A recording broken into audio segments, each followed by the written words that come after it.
बिस्मिल्लाहिर्रहमानिर्रहीम। अस्सलाम वालेकुम डियर स्टूडेंट्स व्यूअर्स, आप इकोनॉमिक्स विद साजिद के साथ। आज का हमारा टॉपिक है law of equi marginal utility या लॉ ऑफ सब्स्टिट्यूशन, कानून मसावी अफादा मुख्ततिम या कानून इस्पदाल। कानून मसावी अफादा मुख्ततिम के तहत यानी सारिफ की आमदनी महदूद है और सारिफ की ख्वाहिशात ला महदूद हैं, इसलिए वो चाहता है कि वो अपनी महदूद आमदनी का इस तरीके से इस्तेमाल करे कि एक ही वक्त में कि ज़्यादा से ज़्यादा अपनी ज़रूरियात को पूरा कर सके।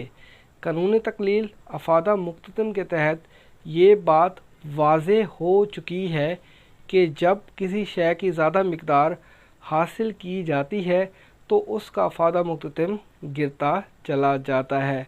कोई भी सारिफ ये नहीं चाहता कि उसका ख़रीद करदा अशिया का अफादा मुख्ततिम कम हो, लिहाजा सारिफ अपनी आमदनी को या अपने ख़र्चे को बदल बदल कर तरतीब देता है। इकोनॉमिस्ट महरीन के मुताबिक सारिफ कानून मसावी अफादा मुख्ततिम के कानून पर अमल पैरा होता है। अब हम इस नज़रिए की वजाहत करते हैं। फ़र्ज़ करते हैं एक सारिफ के पास ज़र की 5 इकाइयाँ हैं, यानी सारिफ अपने ज़र की मदद से 2 अशिया आटा और घी ख़रीदना चाहता है।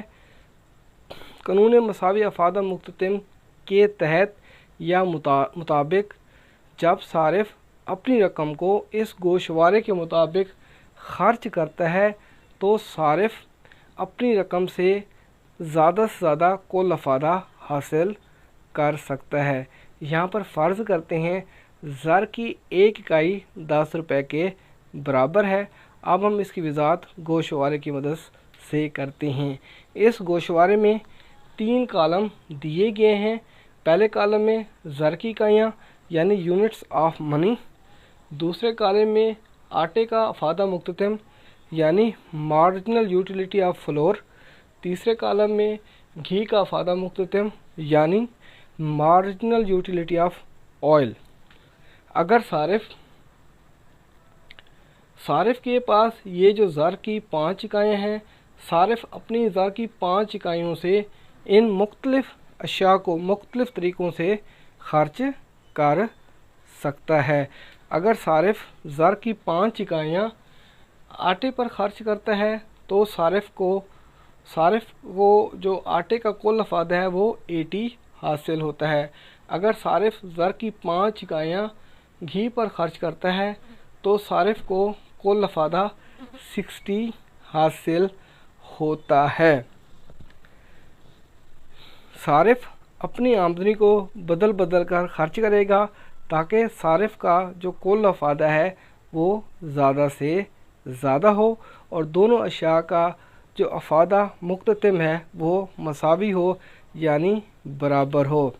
सिर्फ इसी सूरत में सारिफ का जो कुल अफादा ज़्यादा से ज़्यादा हो सकता है जब सारिफ ज़र की 3 इकाइयाँ आटे पर खर्च करता है। जब सारिफ ज़र की 1 इकाई आटे पर खर्च करता है तो अफादा मुख्ततिम 24 हासिल होता है।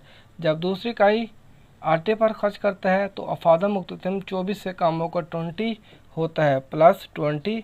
जब सारिफ तीसरी इकाई आटे पर खर्च करता है, ज़र की तीसरी इकाई आटे पर खर्च करता है तो अफादा मुख्ततिम यानी आटे का अफादा मुख्ततिम 20 से कम होकर 16 हो जाता है प्लस 16। इन 3 इकाइयों को जमा करते हैं तो कुल अफादा जो हमें हासिल होता है 60 हासिल होता है आटे का। अब सारे पास ज़र की 2 इकाइयाँ बचती हैं यानी चौथी इकाई और 5वीं इकाई। इन दोनों इकाइयों को सारिफ घी पर खर्च करता है। जब चौथी इकाई सारिफ घी पर खर्च करेगा तो घी का अफादा मुख्ततिम 20 हासिल होता है। जब 5वीं इकाई घी पर खर्च करता है तो अफादा मुख्ततिम घी का 20 से कम होकर 16 हो जाता है प्लस 16। इन दोनों इकाइयों को जमा करते हैं तो हमारे पास आता है 36। आटे का अफादा मुख्ततिम और घी के अफादा मुख्ततिम को जमा करते हैं 60 प्लस 36 तो आता है 96।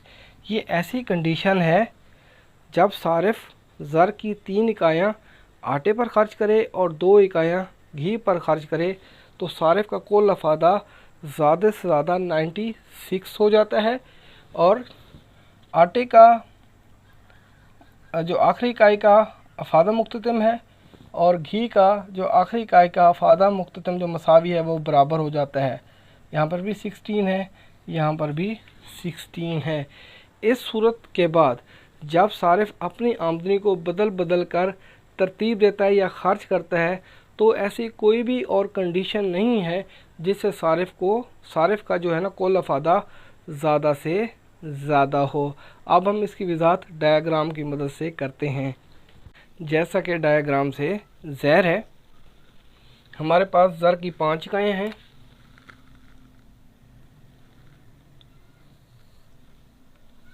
एक्स महवर पर ज़र की इकाइयाँ रखते हैं, वाई महवर पर मुख्ततम अफादे को रखते हैं। ज़र की हमारे पास 5 इकाइयाँ हैं, 1 2 3 4 5 और सबसे ज़्यादा हमारे पास मुख्ततम अफादा 24 है। तो आप अपनी मर्ज़ी से कोई भी इंटरवल रख सकते हैं, यानी कोई भी वक्फ़ा रख सकते हैं। यहाँ पर जो मैं वक्फ़ा रखता हूँ वो 4 का है। 4 8 12 16 20 24। पहले बनाते हैं आटे का मुख्ततम अफादा। जब सारिफ ज़र की 1 इकाई खर्च करता है तो आटे का मुख्ततम अफादा कितनी है 24, यानी 1 के ऊपर 24 के सामने डॉट लगा देंगे। जब सारिफ ज़र की दूसरी इकाई खर्च करता है तो आटे का मुख्ततम अफादा 24 से कम होकर 20 हो जाता है, यानी 2 के ऊपर और 20 के सामने ये डॉट लगा देना है। जब सारिफ ज़र की तीसरी इकाई आटे पर खर्च करता है तो आटे का मुख्ततम अफादा 20 से कम होकर 16 हो जाता है, यानी 3 के ऊपर और 16 के सामने ये डॉट लगा देना है। जब सारिफ ज़र की चौथी इकाई खर्च करता है आटे पर तो आटे का मुख्ततम अफादा 16 से कम होकर 12 हो जाता है, यानी 4 के ऊपर और 12 के सामने ये डॉट लगा देना है। जब सारिफ ज़र की 5 इकाई खर्च करता है तो आटे का मुख्ततम अफादा 12 से कम होकर 8 हो जाता है, यानी 5 के ऊपर और 8 के सामने ये डॉट लगा देंगे। अब हम लोग इन पॉइंट्स को मिला देते हैं।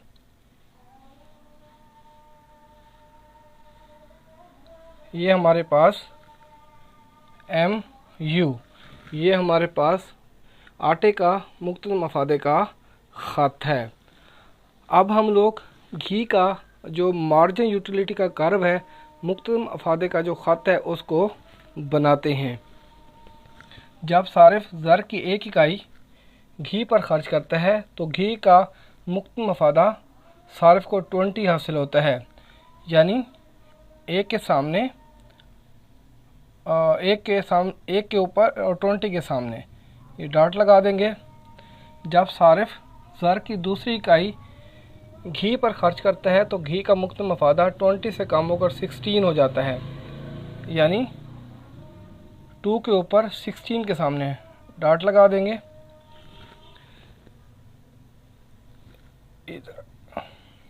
जब सारिफ ज़र की तीसरी इकाई घी पर खर्च करता है तो घी का मुख्ततम अफादा 16 से कम होकर 12 हो जाता है, यानी 3 के ऊपर और 12 के सामने ये डॉट लगा देंगे।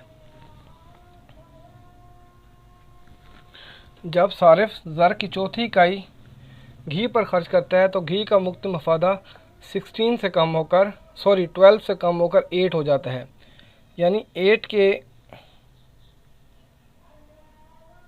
के ऊपर 8 के सामने ये डॉट लगा देंगे। जब सारिफ ज़र की 5वीं इकाई घी पर खर्च करता है तो घी का मुख्ततम अफादा 8 से कम होकर 4 हो जाता है, यानी 5 के ऊपर और 4 के सामने ये डॉट लगा देंगे। इन पॉइंट्स को मिला देंगे।